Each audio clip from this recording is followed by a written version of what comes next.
So, hello and welcome everyone. Um, I'm Sarah Tinker Perot, the director of the Writing Intensive Curriculum Program at Oregon State University, and I want to thank you for being here today. I'm really excited that over 300 people have registered for this event, and I see that as a testament to both the importance of the topic and, of course, the excellence of the speaker. So as you probably saw in the slides, this is the Mike Caulfield talk on teaching truth and trust in an era of digital dissensus. If you're not in the right place, I recommend you stay anyway, because it's going to be a great talk. This event has been co-sponsored by the Oregon State University Writing Intensive Curriculum Program, the OSU Library Faculty Association Seminar Series, and the OSU Writing Program in the School of Literature, Writing, Literature, and Film. Quick note that live transcription is available by selecting the CC button at the bottom of your screen. And now WIC intern Erin Vieira will introduce our speaker. And while he speaks, we will have chat disabled, but you can submit questions via the Q&A. So handing off to you, Erin, and then to Mike. Mike Caulfield is the director of blended and network learning at WSU Vancouver and a nationally recognized digital literacy expert who has worked in education technology since 1997.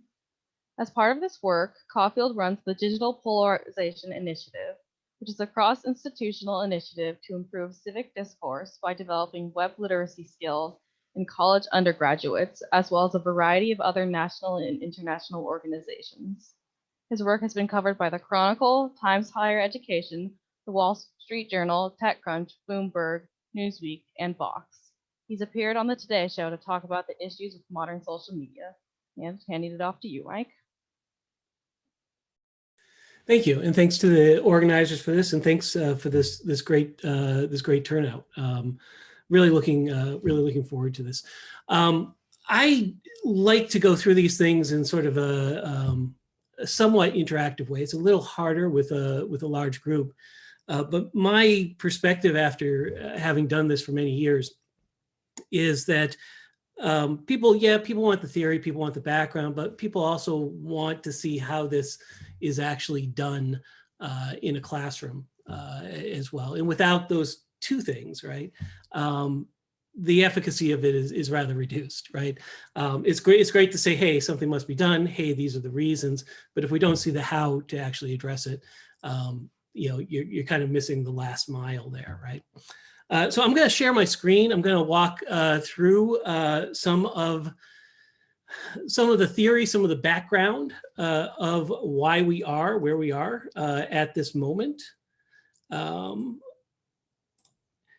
I'm going to start with this. I'm going to start with the Kentucky Fried Monster Donut caffeinated ham example.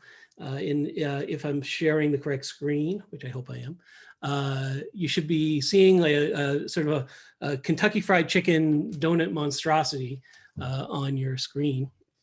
And the question I'm going to start off by asking here is, here are two links, which I will throw out to you into the chat. Get my chat back up here. Which I'll throw out into the chat. First one here is for something called Monster Caffeinated. First one here is for something called Monster Caffeinated Ham.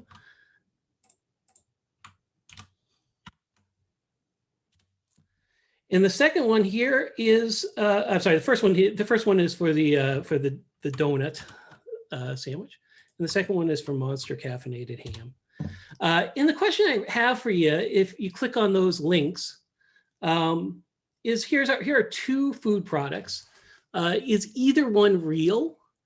Are both of them real? Neither real? And what's the backstory of the product? And so I'd encourage you to click those links, do what you would normally do to check these links. And try to answer these questions, both one or neither. Now, if you're doing this in the classroom, you can actually have your students, you can put up a prompt like this, and you can have your students actually in the moment respond as both one, neither, using some of these feedback buttons that you find in Zoom or any other platform, really. But in this case, I'm just going to have you do it, and we're not going to necessarily get a bunch of audience response. So I'll give you just a second there. Are both of these true? Neither true, or is one of them true?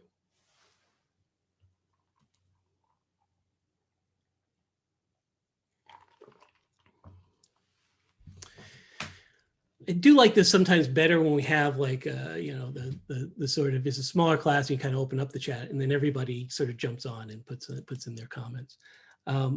But here's what I'll tell you is it's relatively easy to find this out, right? I mean, so we can go to the actual thing here, the actual Instagram post. But what we would probably do if we were competent web readers, if we had online digital literacy, is we'd probably type something like KFC donut chicken sandwich. I gotta spell that right. KFC donut chicken sandwich into a search, and then we'd look for a reliable source. We call this find better coverage. We find this thing here from eater.com. If we don't know what eater.com is, we can look and find out what is this eater.com. Is this a well-known publication, right? And in this case it is, right? And so yeah, that KFC donut chicken thing is real. Now, on the other hand, if we were to look at the Monster caffeinated ham prompt, right? Need a little energy, need a little protein, get them both at once. We'd find something a little different, right? So the Monster,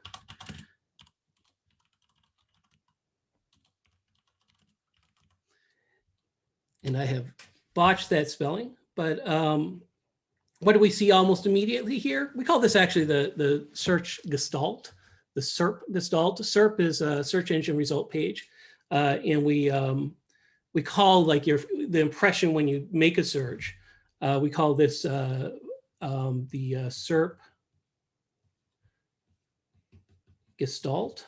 It's not something you have to, not a term your students have to know. But what do you see immediately? It's a different sort of search environment, right? Here, instead of seeing like magazines on food, what are you seeing? You're almost immediately seeing fact-checking organizations. You're getting a sense that it might be fake. When the headlines begin with debunked, probably not a good sign, right? And so there's a real difference almost immediately. Now, the thing to notice here is none of this took very long. I did this actually, I've got my desk set up here to do the presentation. So my even getting around to my keyboard and typing is somewhat difficult. But even in this sort of environment, very, very quick to check this sort of thing out, and get an idea of whether these things are true, false, somewhere in between. This seems like this is kind of trivial, right? But of course it's not trivial. As a matter of fact, this is a post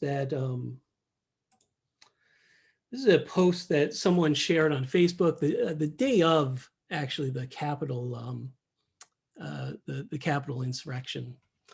And it was a person that in my Facebook feed that is, it shares a lot of sort of QAnon related content, that sort of thing. It's just constant stream of this stuff.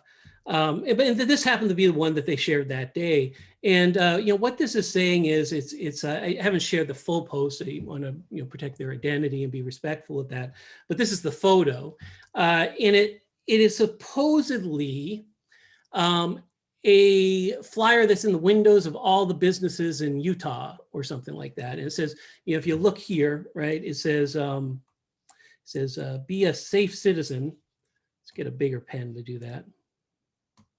It says, be a safe citizen. And then down here, it says that if you are vaccinated, if you're unvaccinated, right, you're going to wear a red mask. And if you're vaccinated, you're going to wear a blue mask.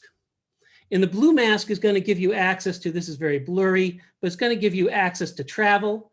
It's going to give you access to being able to buy things. And it's going to give you access to voting. Whereas if you have the red mask and you're unvaccinated, you won't be able to vote, you won't be able to travel, and you'll be put into lockdown, right? Now, of course, this is completely false. You know, this is absolutely completely false. But it's the same sort of deal with this sort of level of thing. If you go and you throw open your browser and you say, you know, red mask, blue mask, Utah,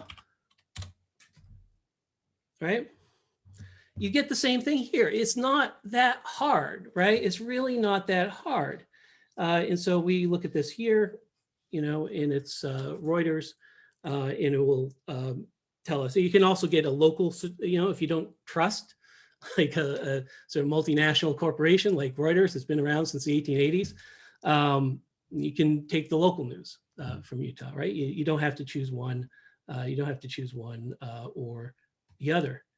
But you can see, again, it's the same thing. And again, it's relatively simple to do. Now, I have heard in the past, and I've been hearing this for like, you know, 4 or 5 years. Well, you know, they just don't, it doesn't really matter. They don't do it because they don't want, you know, they're sharing it and they don't really care if it's true or false, right?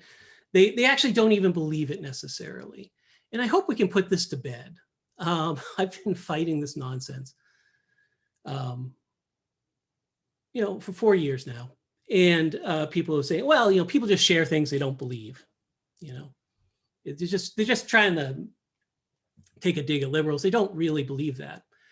I think if you look at what's going on, and if you've been paying attention at all for the past 4 years, people believe it, right? People actually do believe it. They're willing to kill people over it, you know? They're willing to storm the Capitol over it. They're willing to forgo, you know, if it's other types of misinformation, they're willing to put their health at a personal risk over it, right? And while there's a whole bunch of cultural factors, you know, what confirmation bias does play a role, the truth is that this sort of unvetted constant stream of information is really felt, and this is an important point, I think, is really felt like a series of, events, right? These are things that are happening to people. You know, someone sees this is, you know, it's no psychologically different than you seeing, if you're watching your TV, you seeing, for example, children behind fencing as part of the family separation policy. It's no different than you seeing the second plane fly in to the Twin Towers. It's just as psychologically real to these people. And it's this sort of accumulation of all these things that are unvetted and unchecked that slowly, you know, warp or sometimes very quickly warp a worldview. Sometimes people do go in deeper. I hope the audio for this comes out. I can't remember what condition I shared my thing here on, but this is a TikTok that I particularly like. Let's see if I can. The code industry, are you worried about getting hypothermia? You know what? If you look at the statistics. So this is a TikTok it's like here. 30 degrees. Don't you want to put on a jacket? No, I'm not brainwashed by the code industry. Thank you. The code industry, are you worried about getting hypothermia? You know what? If you look at the statistics for hypothermia, most of those people were wearing coats. And so that's reason to not layer up when it's literally been snowing all day. I mean, you know what? I feel like if you did your own research, you sort of know this. What? You know, I mean, the code industry is like $1 billion industry. All right, it's all a scam. All right, it's just they just want to get you to buy more coats. That's what they, you know. Because coats work. You're just okay, sheeple. I mean, sort of do your own research on this, and then we can have like an actual conversation about it. But what if you get sick? If I mean, do I look sick? Kind of. Dude, it's like 30 degrees. Don't... So, kind of a amusing little, parody of COVID anti-vaccination logic, right? But at the same time, there's certain things in that really strike me. And one is this do your own research, which I'm sure you've seen quite a bit if you've been on Facebook at all. This is the way it manifests, when people go in and they do actually put in the effort, they do look at things. You get this sort of thing where people are actually doing what they consider to be deep research into these things and close readings. So this is, this is something about that RV that exploded in Nashville. And it can't possibly have exploded, right? Because if you look, there is no crater, right? Show me the crater, right? So examining these photos, going after this, looking at all these reports from engineers who say it's impossible for the RV to have blown up and not leave a crater, right? Going and doing what they consider to be research in this. This is something from a QAnon group I follow. You want to talk about close reading, right? People are doing incredible close readings of all these documents. They're doing readings that are too close. Like look at the amount of things that are highlighted in this, in this particular thing that they're showing is going to show that really this was supposed to show that the insurrection really was successful, right? And it's doing that. How is it doing that? By looking at these documents at this really deep level of analysis. This is something this is an example of some misinformation on the left from TikTok. I won't play the TikTok video, but it's a video of what is it? Elizabeth from Lexington, if you remember this video, but overlaid on it is this idea that she's got an onion in her towel. And she's saying she was maced or tear gassed, but that she's wiping her eyes with the onion to make it look like, she was tear gassed, right? And when you look at these things, right, I mean, if you go out and you see what other experts say actually, the explosion site of the RV looks exactly what you would expect an explosion site of an RV to look like.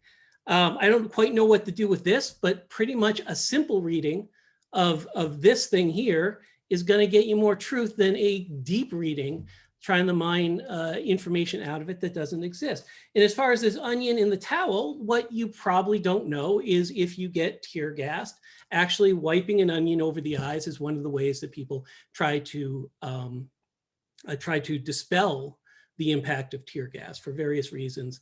The onion, I guess the onion produces some tear reaction, which helps clear the chemicals from the eyes, right?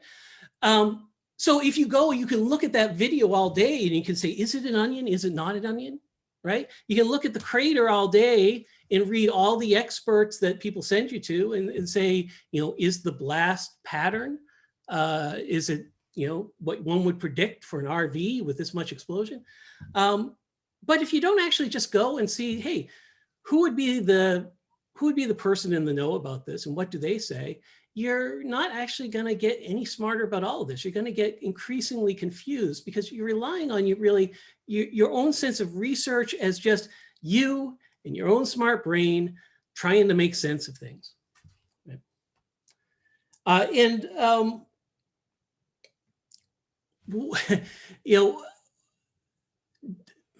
Bad actors, disinformers, white supremacist networks, all of these groups actually make use of this idea that we're going to encourage people to do research, right? We're going to encourage them to connect the dots. We're going to encourage them to think for themselves.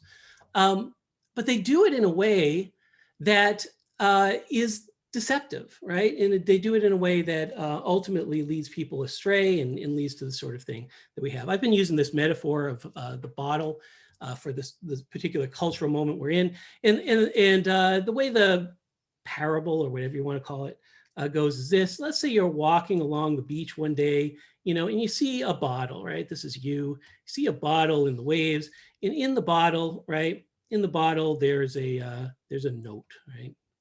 There's a note in the bottle, and you run out into the waves and you grab that bottle, right? And you pull out that note. And when you pull out that note, what do you see? It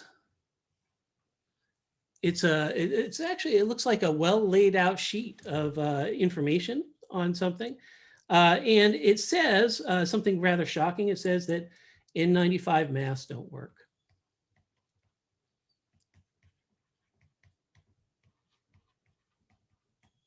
Right? Well, that's really shocking to you. But as you read through the note, you notice that it seems to be pretty well supported, right? There's some data here in a graph that goes up. It seems to be well footnoted. Lots of data, lots of charts, right? The person that wrote it is an NMD, whatever that is, and that seems to, they have some sort of credential. And crucially, they make this argument in it that seems really sound. They say, look, the mask weave of an N95 mask, it's 3 microns. The coronavirus is 1.4 microns, right? And so the idea here is, well, look, the coronavirus is going to sail right through that mask, like a marble through a chain link fence. And you go through and you look at this and it's scientific language, data, footnotes, so forth. And then when you look at the evidence, really sound logical reasoning here, right? And so you go and you run to your friend and you say, hey, look, important news. N95 masks don't work. And they say, well, that's very disturbing. Like, how do you know this?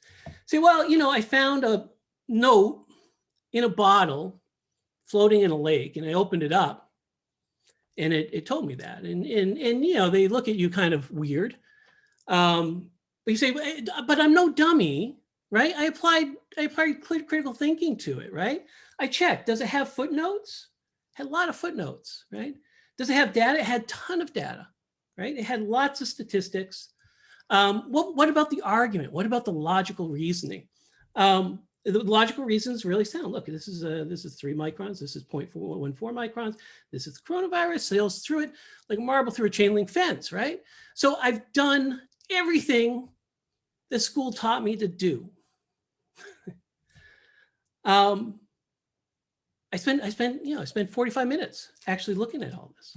And so, yeah, a bottle from the lake, but once I applied critical thinking, I think we can agree that this is really serious stuff. If your friend had any sort of common sense, they say, all this is good, great footnotes, great data, great, scientific style, whatever an NMD is, maybe, but this doesn't change the fact that this is still a note in a bottle that you pulled out of a lake, right? So what we really want to know here is not, does it have footnotes? Does it have a scholarly style? What is the credential of the author? We want to know 2 things. We want to know, who wrote it, and are they in a position to know and tell the truth, right? Right? Do they have some knowledge in this area? And do they have incentives to be honest, right? And then 2, we want to ask, what is the status of the claim?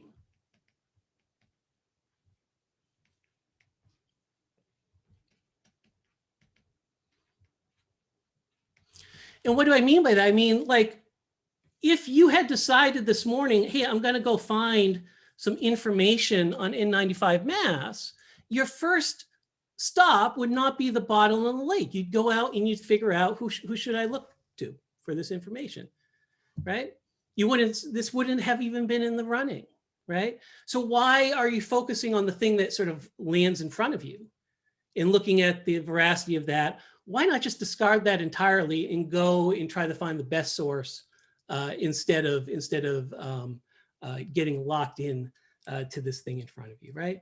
So who wrote it? What is the claim? What is the claim status? What we find, at least in our work, is that students don't do this. Students do what we have inadvertently trained them to do their entire lives, which is we put something in front of them, print out, paper, PDF, whatever we do, we put something in front of them and we say, hey, take a look at this. Does this make sense? How's the logic feel? Is it written in a scholarly style, right? And have them just deal with it without asking the fundamental first questions, which is great if you're in 1995 and you're putting an article in front of the students that's from a well-respected journal, because all this stuff, who wrote it, what's the claim status, can you trust them, all that stuff has been done for you. It's all been vetted. But it's an absolute disaster. It's an absolute disaster if what is being put in front of the students is something that is either untrustworthy, maybe does not have their best interest at heart, or does not reflect either a majority or significant minority opinion of what happened or what the science is or something like that. That's not to say you don't read things that are just sort of out there, but you got to know they're out there when you read them, right? And so one of the things that we have found is that a lot of what students do when they go wrong on something like N95 mass don't work, same things that are going wrong when students are digging into, the onion TikTok or the patterns of the RV explosion. Students aren't doing the very simple upfront work that used to be done for them. And we've got to build that as a habit. So I have a model called SIFT, which you may have heard of if you signed up for this, or maybe not. SIFT is a set of things to do just when you encounter any source that hasn't come to you through some sort of vetted route, right? The first thing is just stop, right? Just stop and ask, what do I know about this, right? Do I, when I look at this, I'm reacting to this, like, do I actually know about this issue? Am I an expert? Do I have at least some domain knowledge in this? Do I know where this is from? Do I really know the sort of critical context of this? The second is investigate the source.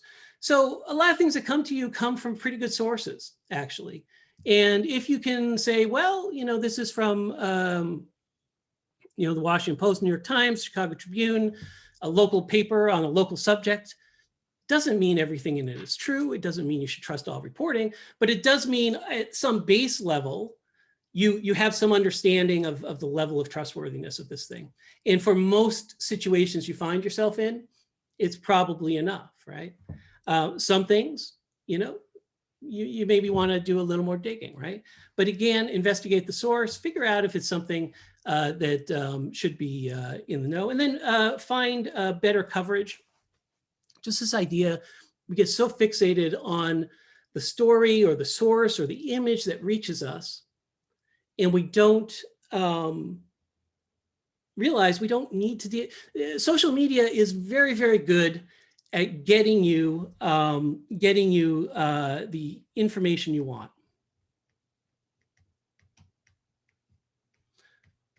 Right?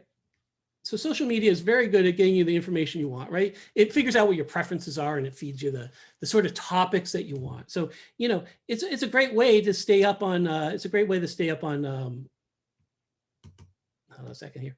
It's a great way to stay up on topics that you might have otherwise missed, right? But it doesn't necessarily always feed you, right, the best information.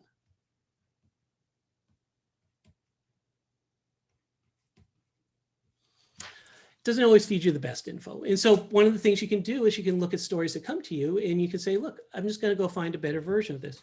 And then the final thing here is trace claims, quotes, and media to the original context. And I'll talk a little bit about that later. But one of the things we're finding with disinformation currently is a lot of things out there being shared are true in this very granular sense, but they've been massively decontextualized, right? Massive, we call it false framing, right? They've been framed in a way which is ultimately false. Things which are usual are framed as stunningly unusual. Things which are really stunningly unusual are framed as things that happen all the time, that sort of thing. So I'm going to stop. I know we have some questions here, so I'm going to stop for a minute and see what questions we have so far.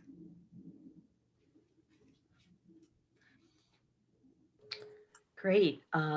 Thank you, Mike. This is absolutely fascinating. And the WIC grad students, Alex Mamu Werndli and Jess Al-Faqih, will actually be funneling questions to you.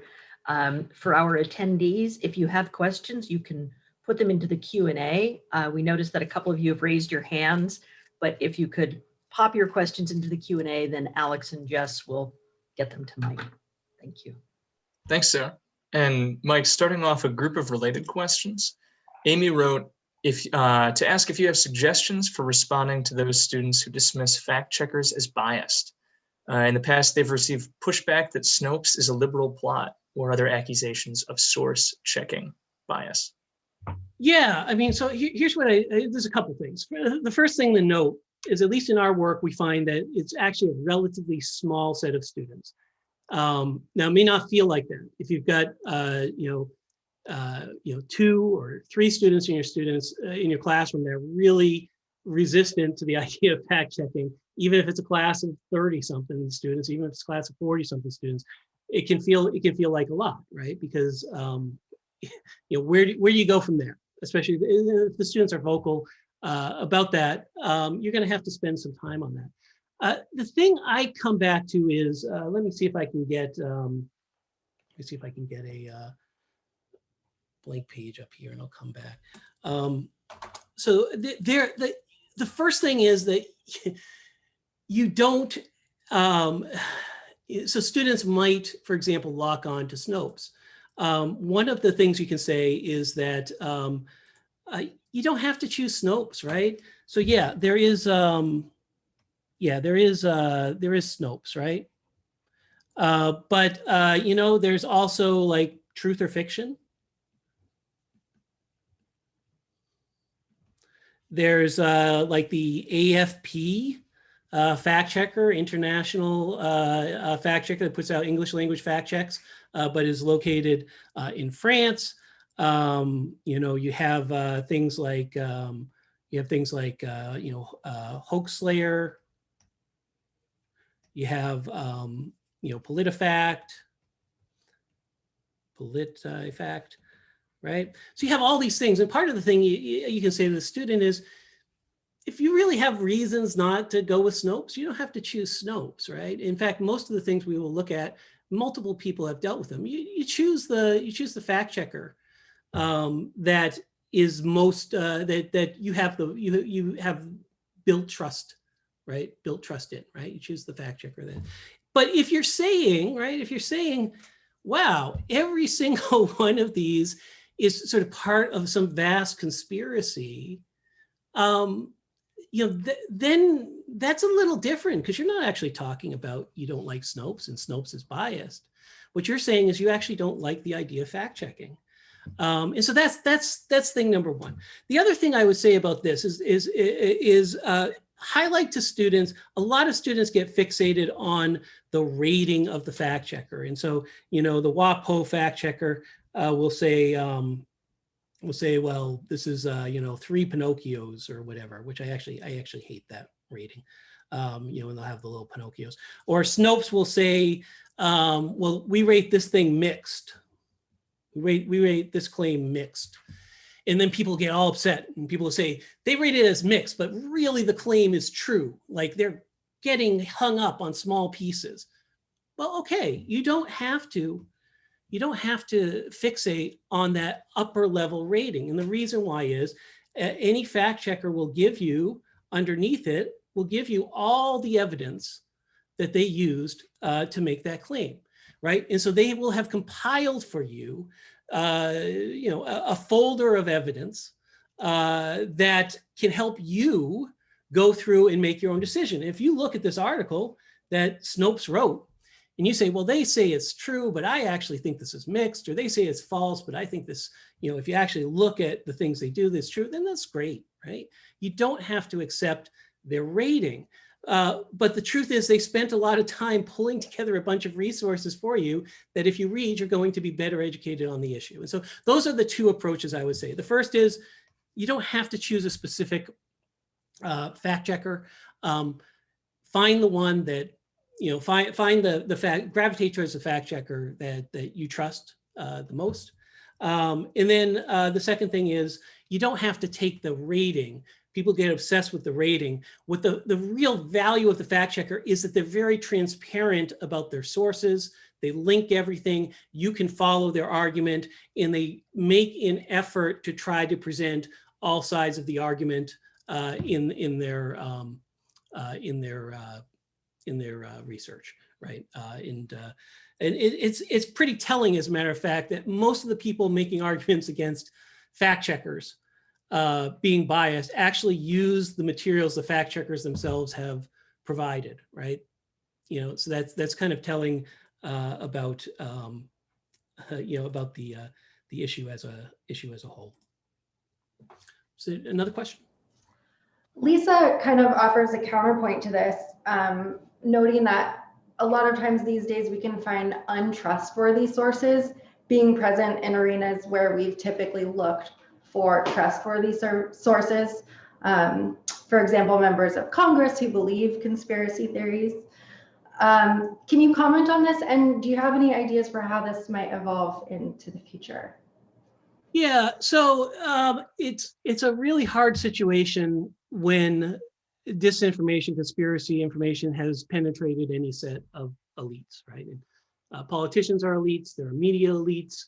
And when that happens, it's you're not going to, I'll just be clear about it, you're not going to solve that problem with education alone, right? The problem of the penetration of this stuff into the elites is a problem that is going to require really a restructuring of incentives around telling the truth, in politics and media and so forth. What I would say is this, that it is important. We do talk with students about this idea of, position to, a person should be in a position to know, right? Do they have, why are you listening to this person more than, say, another person? What do they know that you don't, right? What do they know? Like, what gives them the authority there? This is sort of basic. If you looked at like the ACRL,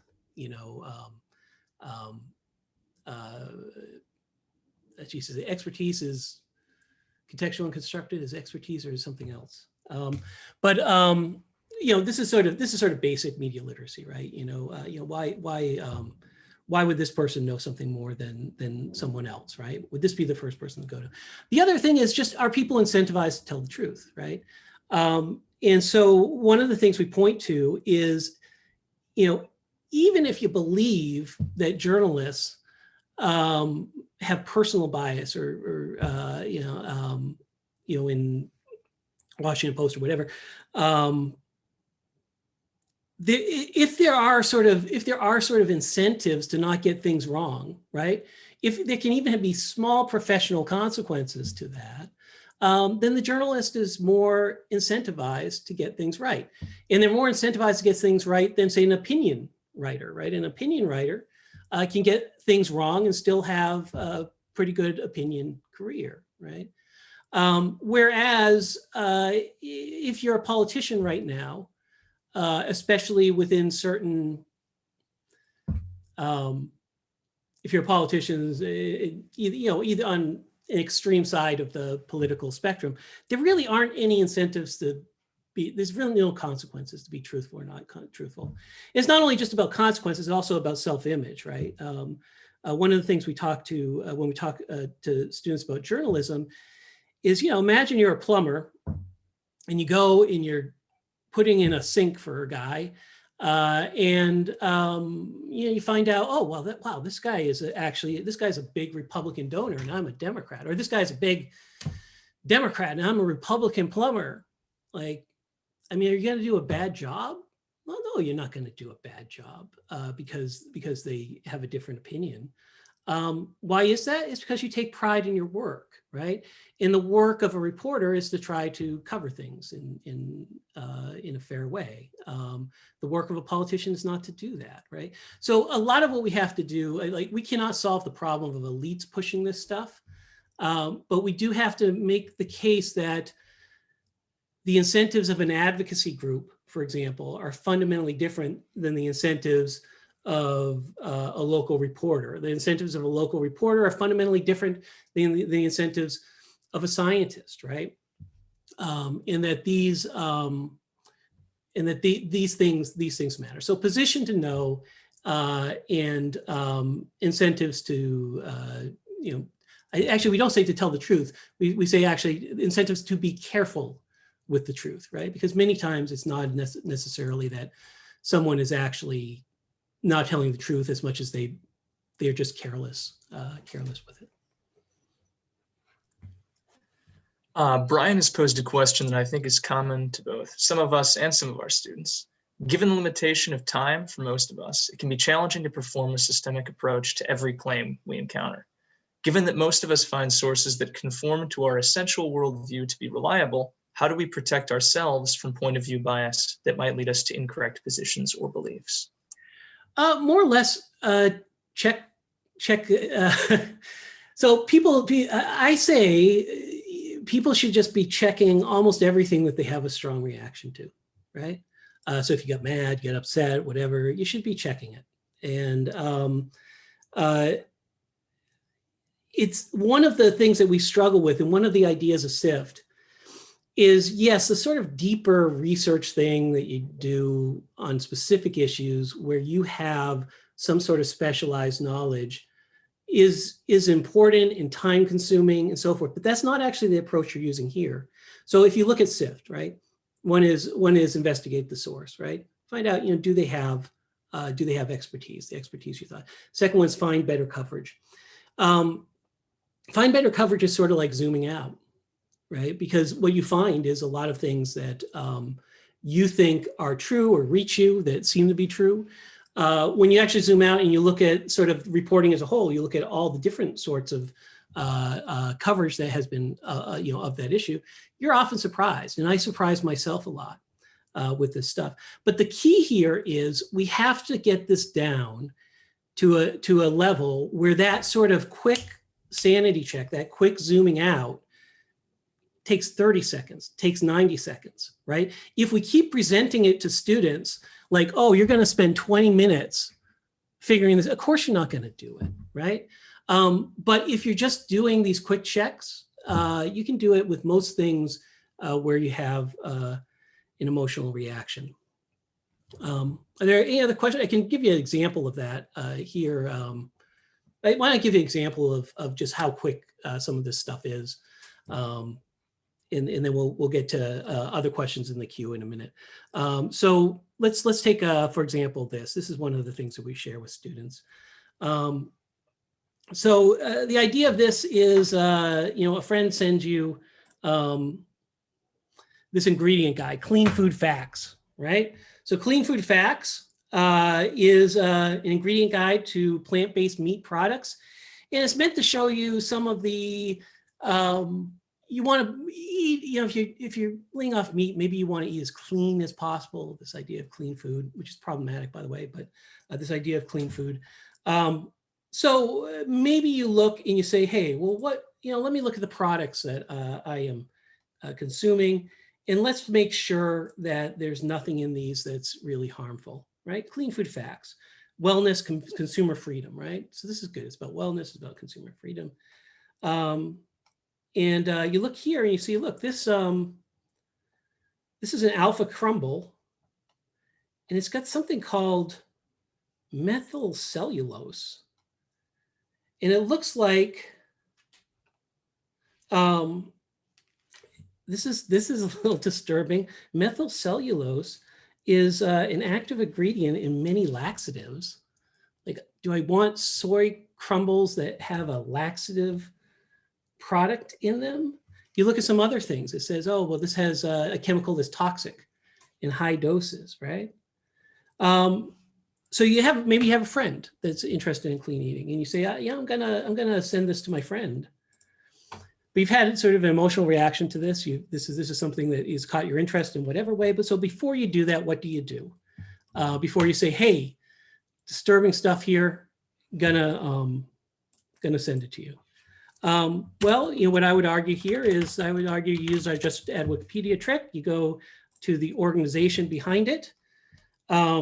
And what you find is, as you read, first it says nonprofit entity. Students think all nonprofits are better than for-profits, which is a problem in itself. Stormfront.org is a nonprofit. You look at this here, and you find that it's founded by Richard Berman, and its validity as a nonprofit has been questioned.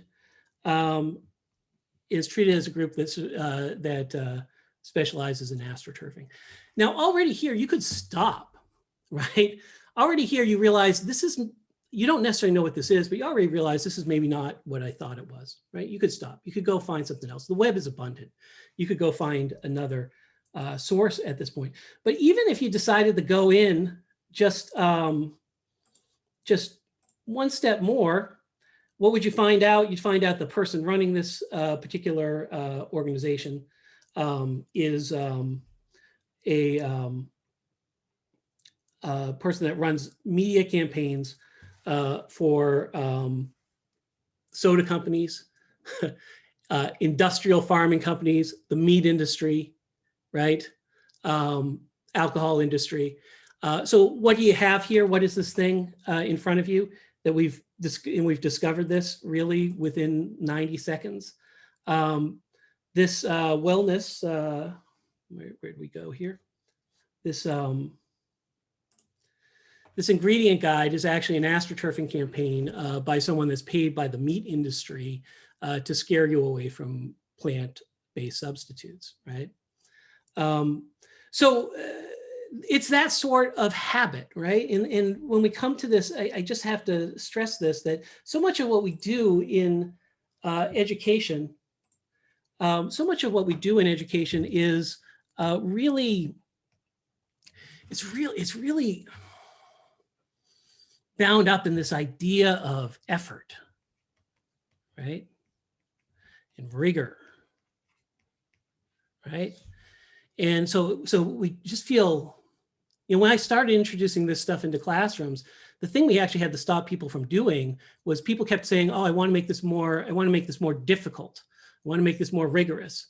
I want to turn this into, can we make this activity into a 30-minute activity? I developed a whole bunch of prompts that we were running, hundreds of prompts actually that we were running with students in this way. And then sometimes I would, step in and observe a classroom. And, in an average class, I was having the students get through maybe 12 prompts. I step into a classroom and they were just sort of plodding through it. They get through maybe 4 prompts in a class, right? Because it's just like the more effort you put into it, the more value it is. But that's not actually what's going wrong here. That's not actually. The problem is the filter. And the filter is something you've got to do fast. You've got to do that in 30 seconds. You got to do that in 90 seconds. And if you can do that, if you can do that fast, and if it becomes almost automatic, like checking your mirrors before you change lanes on the highway, right? If it becomes almost automatic like that, that's what solves the problem. Right? Or it doesn't solve the problem. That's what mitigates the problem. Any solution that we're giving to students that takes 20 minutes to execute with no hope of getting down to a minute or two is not going to solve the major filtering problem.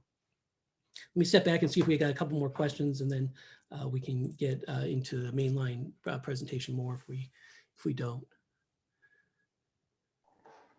Great. Let me throw just one more back at you, and then we will collect more questions as we go. Christy brought up an interesting point looking at merging the kinds of research that students are asked to do in an academic setting, which they typically see as fundamentally different from the kind of research they should be doing on claims that they find on their own feeds or that they encounter elsewhere in their lives.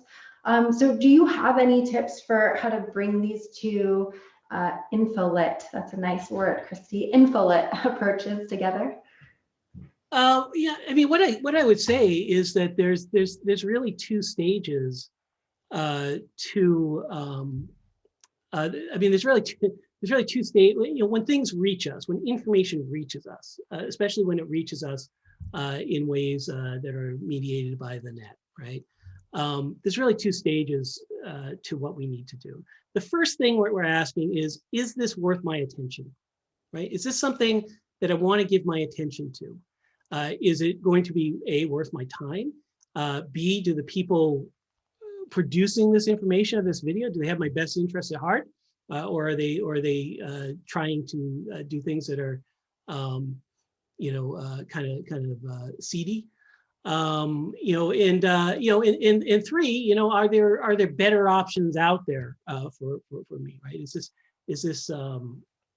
Does this thing in front of me, is it going to give me a real view of what the current thinking is on a topic, what the current research in a topic is, or is it going to give me something relatively narrow and perhaps deceptive, right? So the first thing is just, is it worth my attention, right? Now, once you decide it's worth your attention, then all the other literacies we've taught students forever apply, right? They can go in and, you know, if the Washington Post article or a particular scientific article or journal, or, you know, whatever, if it's worth their attention, then we start to dig into it. We say, well, you know, does this show a certain bias in this way? Well, you know, is this researcher really really adequately summarizing the opposition? You know, does the logical argument make sense? Once we have done that first part and said, this is worthy of our attention, right? Due to the fact that of the author and the way it relates to various claim statuses, then we go to the second part. So it's not it's not that I don't aim to replace any of the work that people have done in info literacy forever. All I'm saying is that there is this very important first 90 seconds that we have to do before we apply all that stuff that we've been teaching students forever. And this stuff here is very quick and it's done across almost everything. And this stuff here, over here, the older stuff, is very intense, right? It's time consuming and it can only be done on a limited number of things. And this is why the two things are really synergistic, right? Because you can only do that, use those sort of deeper info literacy, media literacy skills on a limited number of things.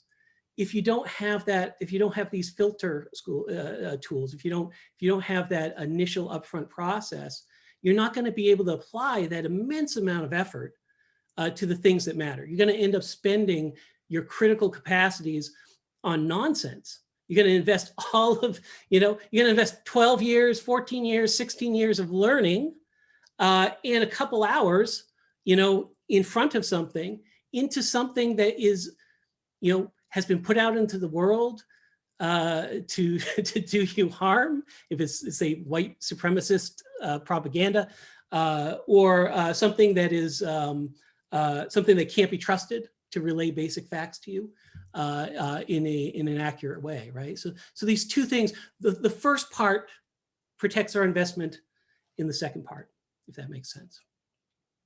Let's go back to the mainstream presentation here. So I showed you this investigate the source here with, let me throw this up here. This investigate the source with the ingredient guy.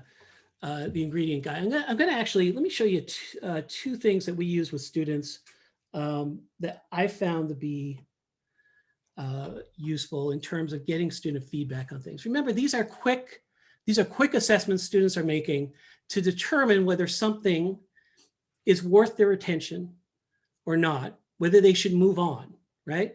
These are not deep investigations to determine all the various nuance about something. This is the first step that's going to get them set up to make sure they're investing their attention into things that are going to be productive for them to invest their attention into. So I've come up with these over time, and I actually think that these are, I don't know if you'll understand why these are gold until you do this in the classroom, but for me, these have been gold. These are not acronyms that you need to put in front of the students. They're just things I use to remember them for myself. But I used to go in and say, hey, you know, what is your trust in something? Is it high? Is it, you know, is it medium high? Is it moderate? Is it, you know, medium low? Is it low, right? Or is it very trustworthy, somewhat trustworthy, right? And, you know, students would all, they gravitate sort of here to the middle, you know, it's moderate, you know. Actually, interestingly, I found a lot of our students gravitated towards the low end, right? They said, oh, well, it's moderately low, you know, maybe because they thought, well, this is safe. Yeah, I'll just say, we have a sort of habit of rewarding students for not trusting things. It's a kind of a bizarre thing, but it's actually, so much of what we see in QAnon is actually just academic culture, right? Just kind of gone amok, kind of become cancerous, these QAnon conspiracy groups. We've really inculcated in our students the idea that the smart student is the person that doesn't trust things, and the dumb student is someone that trusts things. And so a lot of students do gravitate towards this medium low.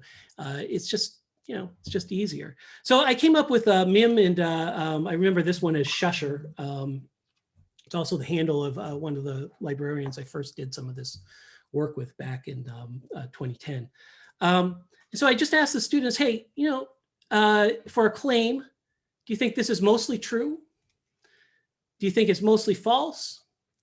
Or do you think it's complicated? And if it's complicated, you can't just say that. I actually want to know what's the complication with saying it's mostly true or mostly false. Tell me what is the thing that's a little complicated about labeling it that way or another, just in a sentence, you know? So just throw up a prompt, mostly true, mostly false, or is it complicated? And if you say it's complicated, give me a reason why it's a bit complicated. For sources, so that's for claims. For sources, I use this. And you don't know how many versions of this I went through before I landed on this. But does this source seem solid? That means I'm not committing. I may dig deeper in and find out there's some issues here, but just at a glance, doing a basic search, seems like a solid source, right? Is it halfway decent? Meaning, I noticed a couple things that make me say, you know, be careful, but mostly good. Have you found significant issues, right? Are there, you know, are there enough issues where you're like, I'm not, I think I'm going to move on, or is it runaway? You know, runaway is something that's so bad, like, do not spend another second on this issue. Just get as far away from it as you can and get to something. Get something else. I can show you how this works on a source like Gardasil. We're doing a lot on source. I don't know. I hope we'll get to the, yeah, we'll get to F and T here as well. So here's an example. If you think about Shusher, right? So Robert F. Kennedy Jr., right? Has this thing that says that Gardasil is, which is a HPV vaccine, is causing a cancer epidemic in teenage girls, right?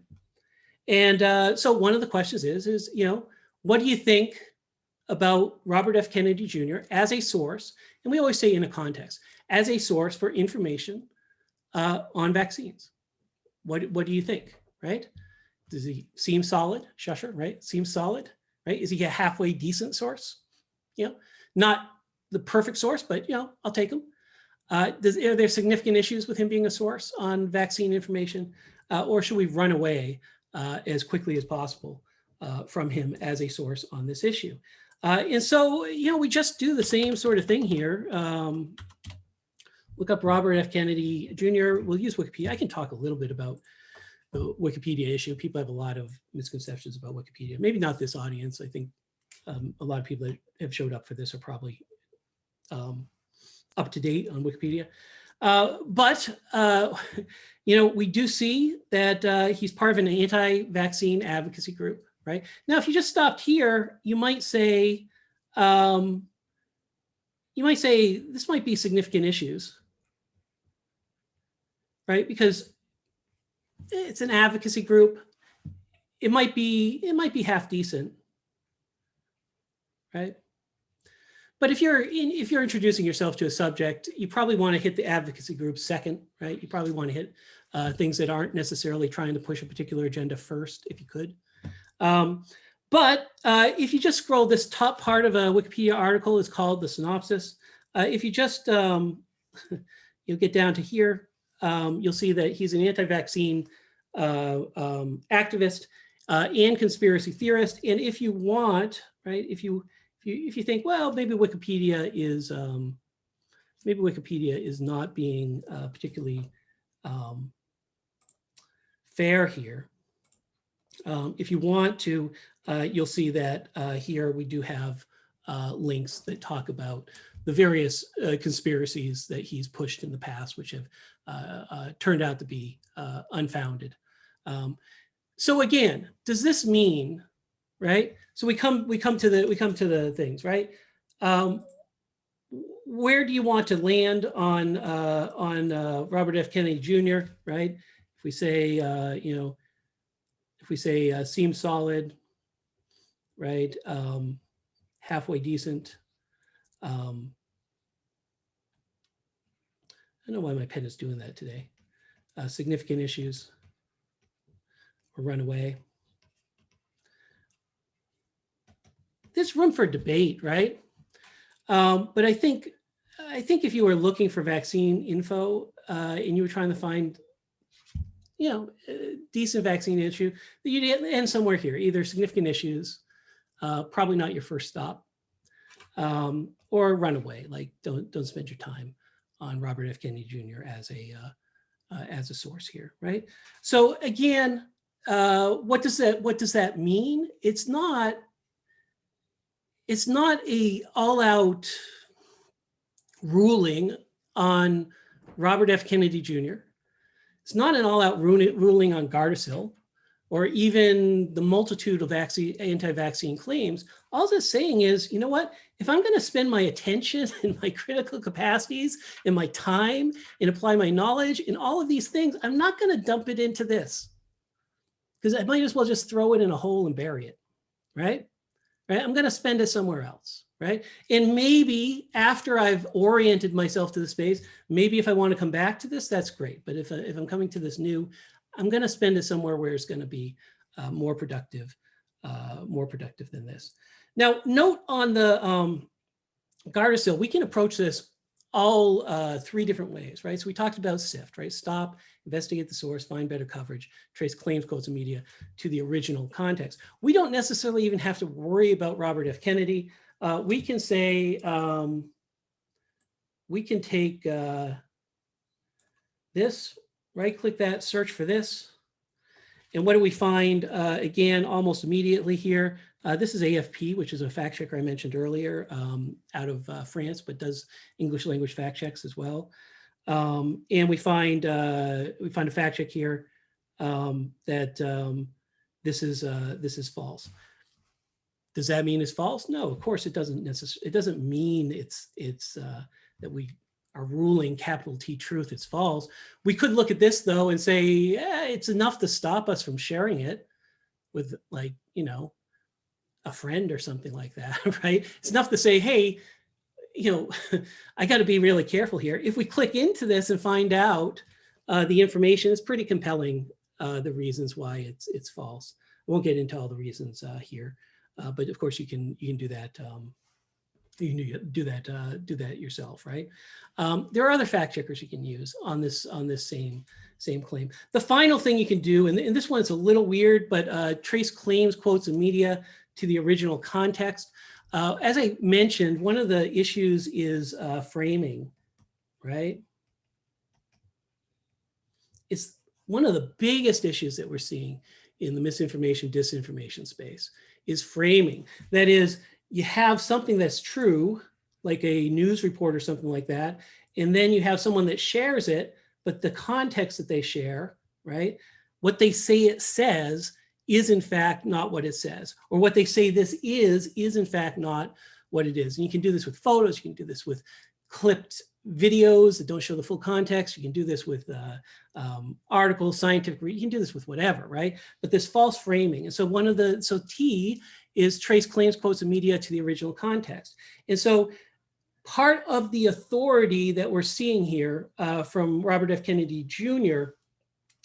is actually borrowed, right, from the Australian government's cancer data, right? Showing that rise. And this is a little more difficult. This takes a little more time, and it's something that maybe you do if the first two things, find better coverage and investigate the source. If they don't pan out, maybe you're left to do this, right? So this can be one of the more time-consuming things. But what we'll find is if we actually go to the link, that he shares, right? He's showing this massive, unexpected increase of cancer in people that had Gardasil, right?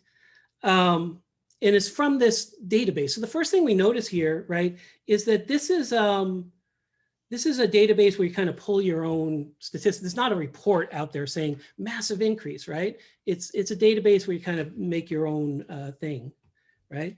The other thing that you'll notice if you read this, it's always hard for me to read during these things. That data that shows that massive increase, when we actually trace the data to the context, please note that cancer incidence statistics from 2017, these are the years he's talking about, right? 2017 to 2020, and cancer mortality, but we're actually talking about cancer incidence here. Cancer mortality in 2019 and 2020, also in his range, were projections. It's really impossible for this to be some sort of unexpected increase due to Gardasil, right? If it's not even historical data. This is data about what they would expect the cases to be based on long-term trends, not any evidence not the evidence he says, right? The cancer that's represented here is just what people thought the cancer rate would be, right? That's a little more subtle, right? But notice we get there really after finding two other ways that we can say that this is not worth our attention. I'm going to do one more, get us into,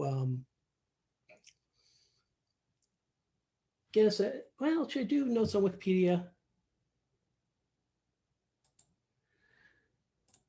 Let me do a couple notes on Wikipedia because I'll probably queue up some questions as well, and we can deal with the questions in a bunch. When we look at sources, a lot of what we're doing is we're going to Wikipedia, and there's some reasons for that. Wikipedia turns out to be the best source of information on organizations, on major publications. Really, if you're a major publication, you have a Wikipedia page. If you search for a publication that's supposedly a major publication that's not a Wikipedia page, that's a red flag too. Organizations and individuals. And what we're really trying to do is we're trying to understand, again, is this person in a particular position to know more about a topic than other people are, through virtue of schooling, professional expertise, lived experience, indigenous expertise, indigenous knowledge. What are they in a position to know more? And does their work have incentives to get it right? To be careful with the truth, right? And so that's usually what we're using Wikipedia for. Wikipedia is really associated with that I in SIFT, right? So things like web search cross-check that we're showing you to go and find other articles on something, that's more the F. Wikipedia is really about the I. Some people still have a very old sense of Wikipedia. Their idea of Wikipedia is really like Wikipedia from 2006. That was kind of the age of Wikiality from Stephen Colbert. And, you know, the idea of Wikiality and the idea that people have Wikipedia is this idea that, that anyone can edit anything on Wikipedia.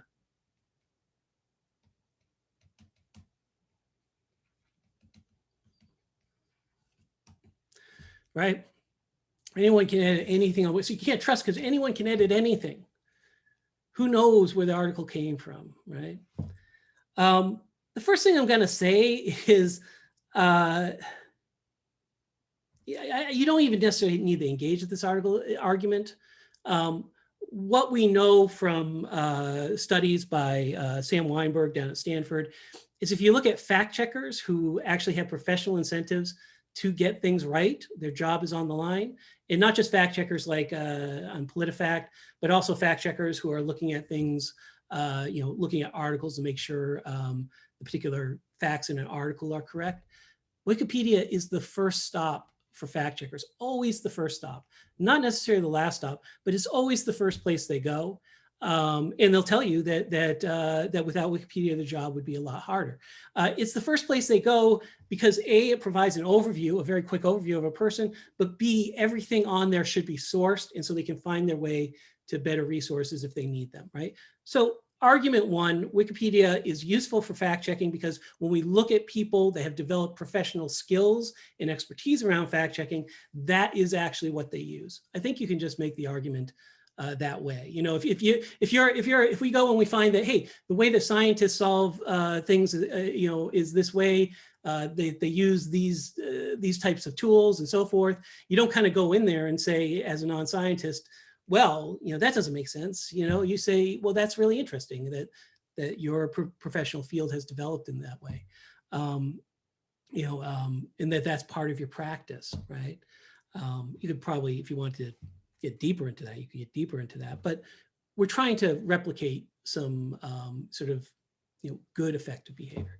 The second thing is this: anyone can edit anything. It's just not true. Like I could show you like how you do Wikipedia vandalism, and it goes away in like 90 seconds. But actually, I'll just show you maybe.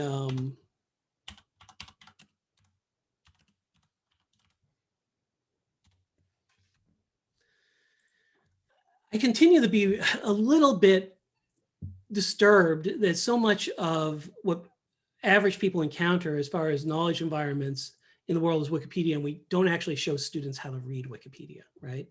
You would think that we would. But, you know, anyone can edit, right? Anyone can edit any page. Well, okay, if you think anyone can edit any page, what does this lock over here mean? How many people know what that lock means? Right? I mean, I just let that, we don't say have a feedback channel here, but if you don't know what the lock means and you're making pronouncements about what Wikipedia is and isn't, you might actually be less informed than you think, right? So what this lock is here, if we get here, right, is this page is in a state of semi-protection. This happens to be a page where there's been a lot of historical vandalism. People have put things that aren't true, and so it goes into a state of semi-protection. And so they can't be edited by unregistered users, right? They have to be edited by registered users. They have to be confirmed accounts, and they have to have made a number of successful edits, non-reverted edits, before they attempt to do this page. They have to have a history of good edits, right? Now, if you go in and you look at what, I actually have a whole video I can share with you on the way Wikipedia prevents against these things.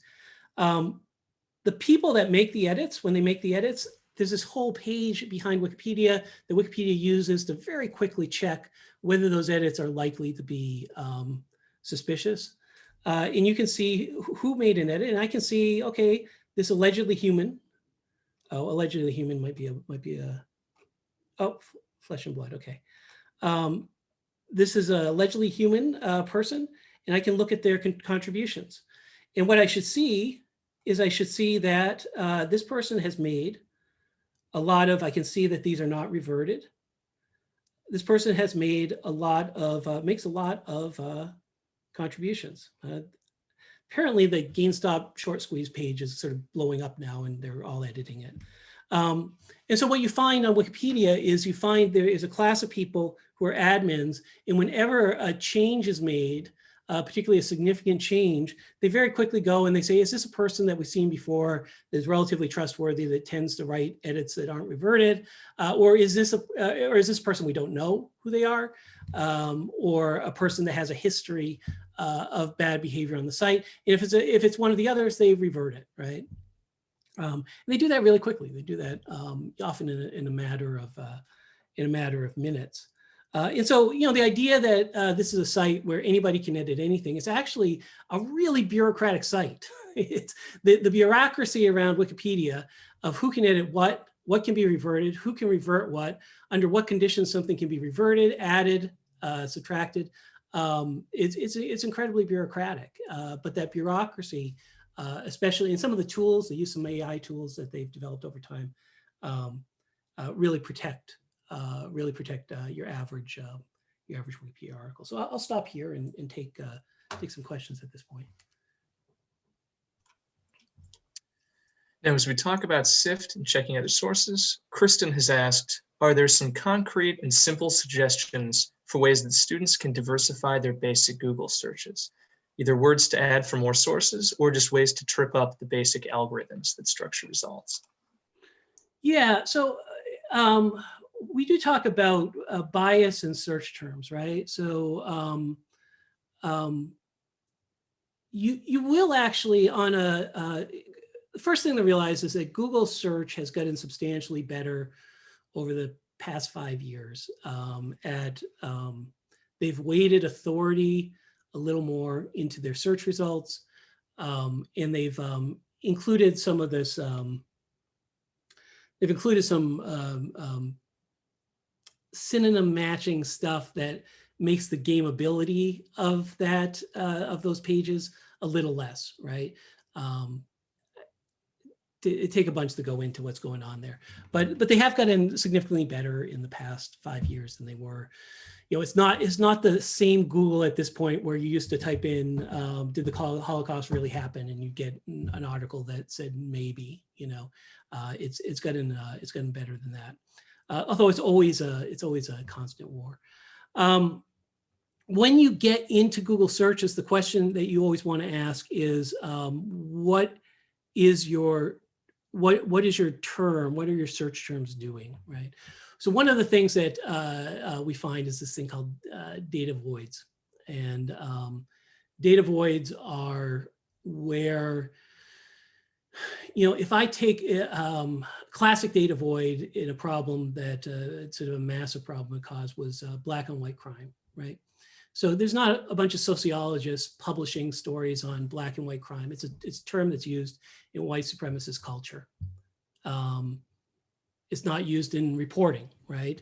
Reporters from reputable publications don't use the term black and white crime.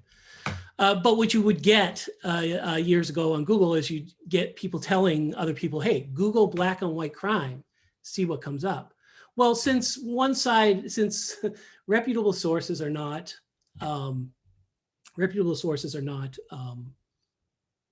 using that term, right? You get a whole bunch of junk that was from these various races, like legitimately white supremacist organizations, legitimately in some cases Nazi organizations, right? And so the bias of the term is something to look at, right? The same thing if you look at any claim, right, that is particularly bizarre and has maybe not been covered by a reputable source, you get the same problem. I have a whole thing on the Kalergi plan, which is, again, this sort of white supremacist mythology. You type in Kalergi plan, like no one's written on it because it's not really a thing, right? But you'll find all this other literature on it. What I would say though is if you get past that, if the students think about making sure their search terms, trying to genericize their search terms in a way that they're not encoding the bias into their search terms, they are exposed over time to a wide array of sources, a much wider array than many adults have, than most adults have, than the vast majority of adults have. One of the things, one of the most interesting moments of all of this, so we did this pilot across a whole bunch of universities in the U.S., and one of them was CUNY Staten Island, and we ran the project, and it was very successful with the pre and the post assessment, and we knew we had done a decent job training up teachers in it, getting them to apply the skills, and then the assessment showed that students fact-checking behavior significantly improved, like actually by massive amounts. But about 5 months after we ran it, with all the freshmen in CUNY, we got this interesting letter from someone that was part of the scholarship office at CUNY, and they said that they told this story. They said, this is sort of this big scholarship that goes out to CUNY students, where 4 or 5 students get selected for this scholarship. Ton of students apply for it at the end of the freshman year, and because when they go in front of the scholarship committee, it's an oral thing. When these students go in front of the scholarship committee, they're asked about their engagement with world affairs as part of the scholarship. When they prep them, when the scholarship office preps the students that are going to apply for this, one of the questions they ask is, what news sources do you read, right? And what they got from students before, and so what this letter said is, every year, most students would just say they read stuff off the web or stuff their friends sent them. Occasionally you get a student say the New York Times, but more rare than you would think. And that was it, right? That was it. The semester after these students had gone, this is like 4 months after they'd gone through our particular two-week intervention in the fall. This is sometime in May. She said she didn't know we had done this pilot, but she said, I don't know what you did, but the answers this year were extraordinary. Almost every student mentioned multiple sources. Students were talking about the differences in what they like to consult for local issues versus international issues versus national issues versus issues of professional interest. Students were quoting not only the New York Times and the Post, but they were aware of the local sources in their area. They were talking about international sources like the AFP, like Reuters. They were talking about various industry sources, in particular industries, right?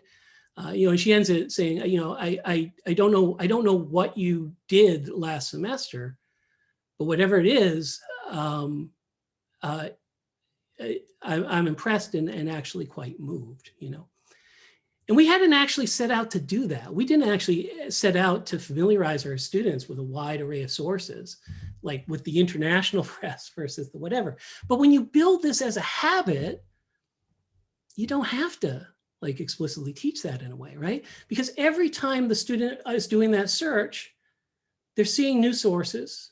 If they don't know the source, they're doing a quick Wikipedia check, and they're building a familiarity with the sources. And because they're doing this so frequently, and as a habit, it's the sort of thing where a student can spout off more than, I would tell you that some of these students probably spouting off, well, I'm not going to make comparisons, but a student can talk about a wide array of resources, the differences in what their utility is in various situations, and it will stick months later, like in May when we finish the two-week thing in the fall, right? It will stick months later because the habit is what's building that familiarity with it. And so you practice these habits, you will absolutely become familiar with a wider array of sources. Will you become familiar with Alex Jones and InfoWars and Prison Planet? No, you won't, right? You won't. I mean, you will as things to stay away from.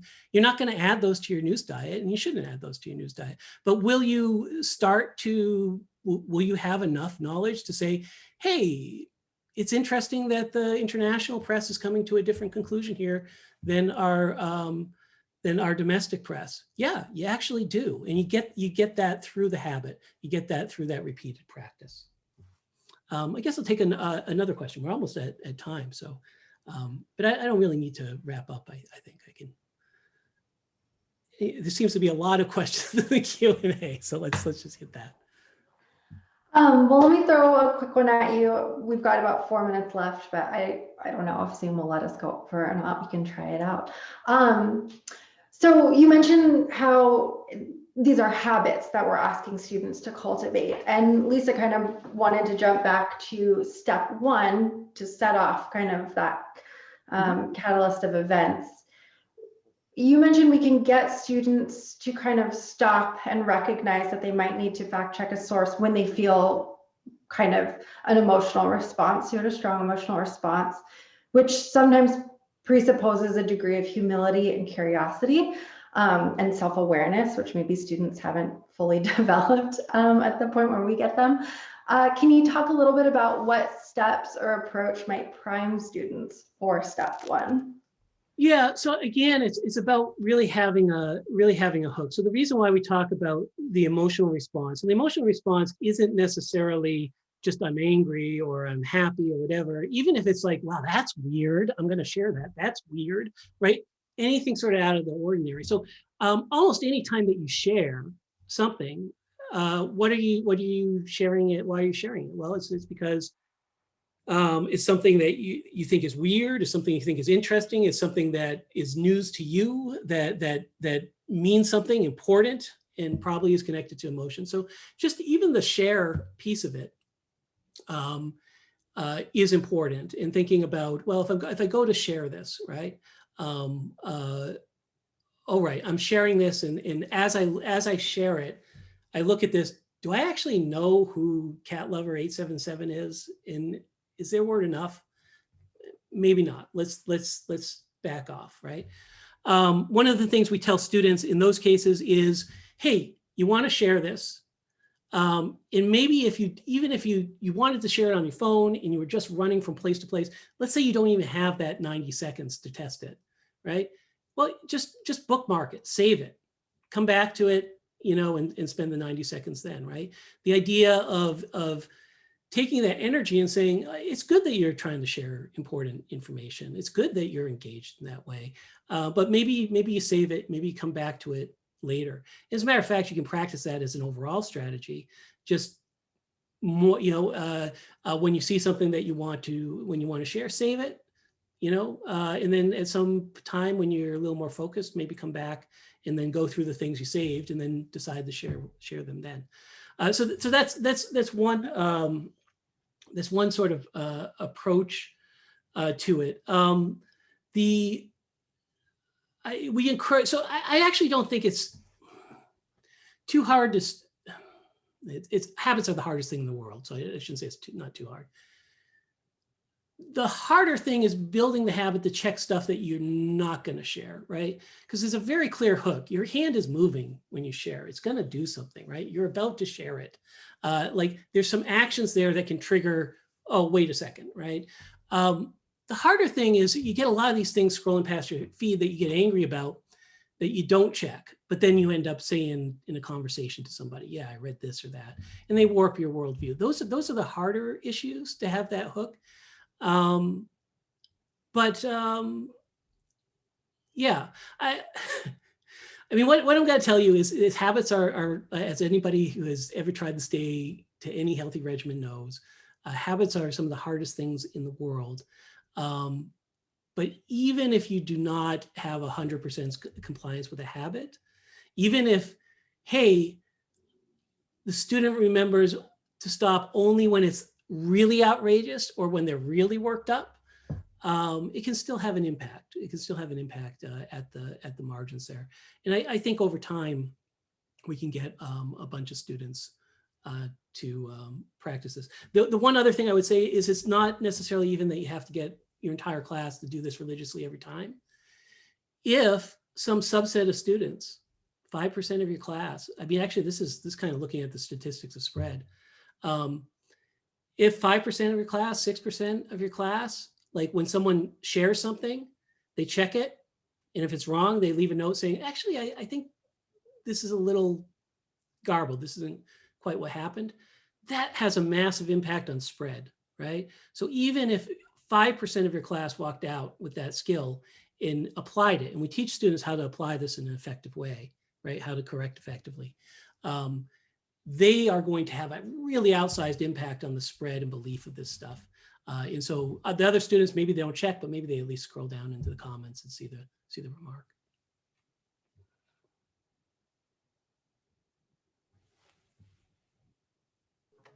Thank you, Mike. I have to say I'd heard that you are a fantastic speaker and a phenomenal expert on this, and I was expecting a lot, and you have blown the ceiling off my expectations. So thank you. This was really, really informative, and I've got so many thoughts going in my head. Thank you also for allowing us to record. Those of you who are thinking, oh, he said something absolutely brilliant 20 minutes in and I didn't write it down. We will be posting a link to the recording. Mike has kindly agreed to let us do that. I'd also like to thank all of you for coming and for the great questions. And thanks to Jennifer Archer, who did the live captioning. And then just the final thing is for the Oregon State University folks, we have an upcoming workshop on information literacy, building on this talk by our librarians here at OSU, Jane Nichols and Hannah Rempel. So for OSU folks, please make a note of this. And of course, we will be posting about it on the WIC website. And that takes us to time. Thank you all. Thank you all.